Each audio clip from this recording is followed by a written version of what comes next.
We have now 5 Spanish wards and branches in the Long Beach mission, and as missionaries, there are about 70 Spanish-speaking missionaries. And I think right now the president is kind of keeping the Spanish missionaries in Spanish-speaking areas for the 2 years. It used to be where missionaries, after about a year or so, would be called English-speaking, and depending on how long the mission president wanted you there, you might be staying the rest of your mission, or maybe just a few months. And it was kind of hard for us missionaries if they had to speak English, because when they come back to Spanish wards or branches, they kind of lost their Spanish, and so it was kind of hard for them. For me, I was lucky to actually serve all 2 years in Spanish-speaking wards and branches, and so I kept my Spanish pretty well. The work, since I said that each stake is an English stake with 1 Spanish ward or branch, so it is run by the English stakes, and so it's a little different because not all the time will the stake president speak Spanish, and so it kind of leaves it to the bishop of the Spanish ward or branch, and the missionaries kind of do fulfill the ward missionary plan or the stake missionary plan, and be able to translate possibly for the stake president to know how the progress is going in each ward with the missionary work. I remember Long Beach. That was a huge stake. That's probably the biggest stake that covered for Spanish. It would cover from north to south about, I'd say 20 minutes. And it involved about 150, 200 members. And so it's very hard to kind of organize the ward list, because there are about 900 people on the list for the ward, which about more than half of them have left. And so that was the hard part, organizing all of that and figuring out who's here, who's not. Eventually we did fix it. We knew who is currently in the ward. So that was kind of a work. A big thing with Spanish work, I think, is to find members that are willing to be able to come out with us, at a certain time every day of the week.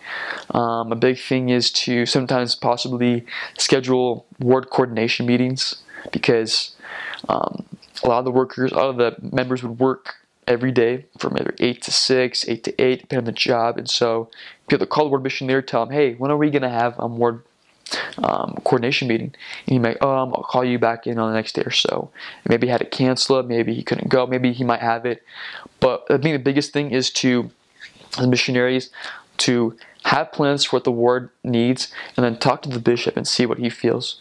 And a lot of the times the bishops would be like, missionaries, like, go for it, do the plan, whether it be having a fireside or having an activity for the ward, or helping out certain members that are less active in the area. And so a lot of the times missionaries that are Spanish speaking will have to do a lot of the work that members with callings would have to do.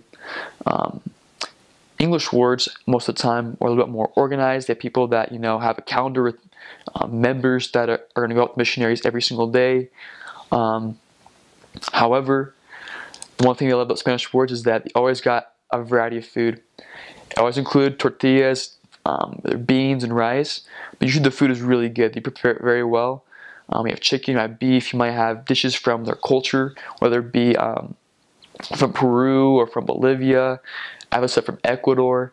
And so it's really good dishes. And so we have that usually about every day. And that's something really good about Spanish wards. They usually feed us every day. English wards, depends on the English word also, that you get fed usually about a couple of times a week. But usually, it's classic lasagna, maybe pasta, maybe pizza or fast food. And so the variety was all right, but not as good as Spanish wards. And so if you are prepared to gain some weight, then the Spanish wards will definitely help you out with that, with their beans and rice and with their variety of dishes. Before I say anything else to Spanish-speaking missionaries, would be to get ready to work in Spanish wards. Any idea is good. Talk to the bishop, be humble about it, and help involve the missionaries itself, because we all want to be involved and to help the ward with the missionary work, since now is the time to hasten the work of salvation. And sometimes we need a little bit more of a push that's consistent to be able to get these members to go. But otherwise, members love missionaries, and they always treat them nice. And most of them are converts, so they'll always tell their stories about how they met the missionaries. They knocked on their door, whether they met in the streets, or whether their wife was converted first and then they were. And they're very spiritual people too. And the members there will definitely help you out with lessons. Their stories will help other investigators really just understand, this is the gospel, this is why I joined it. But if you're worried about stateside Spanish speaking, like California, Long Beach is definitely the way to go. You're going to find Spanish people all over to talk to. If you are diligent in talking to people in Spanish and working your Spanish, then you're going to have good Spanish, as good as those that go serve in native speaking missions as Chile or Argentina. But California, Long Beach is definitely a mission where you will definitely work with great Spanish members that really do help missionaries out. And if you do what you're supposed to as a missionary and give that a little push, then you will have a great 2 years. I think the biggest thing to do is to ask your trainer, ask a missionary that maybe is a little bit more experienced, to ask him, what kind of culture, like what things I should not do. One thing I learned is to, always eat the food on your plate, eat it all, because sometimes they will get offended. I haven't had that one time, my companion told me, maybe you should eat all the food on your plate, even though it's a lot of food, because they do get offended. Sometimes members do forget to bring food, so get ready. They might actually give you pizza as a Spanish member. They might give you food that is last minute.